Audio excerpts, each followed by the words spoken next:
Madam Chair, I move to strike the last word. You're recognized for 5 minutes.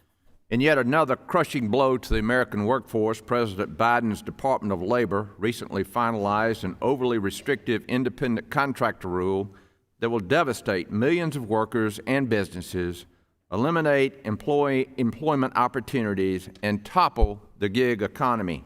That is why included in my Employee Rights Act is a provision that would create a clear definition across federal laws to protect independent workers and provide essential protections for workers' rights, their choices, and freedoms in the 21st century economy.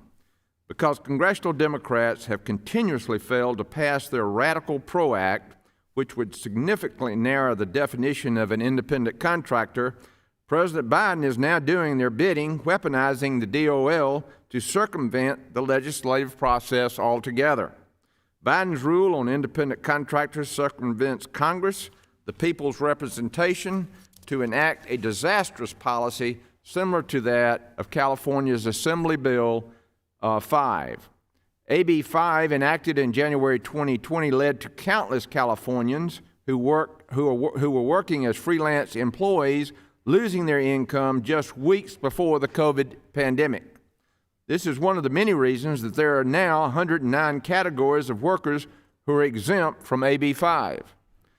As I visit with small business owners across Georgia's 12th district, the number one issue I hear is the need for a workforce.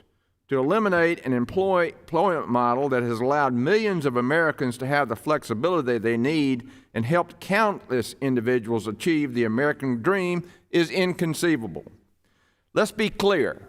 The Democrats want to take us back in time. We have a modern workforce, an entrepreneurial workforce. They're not interested in the old ways. They're interested in moving forward. This is what this rule does. It takes us back in time, and the business community is moving forward. This is why I encourage all my colleagues to vote in favor of this common sense CRA to disapprove and nullify the DOL's final rule. And with that, Madam Chair, I yield back.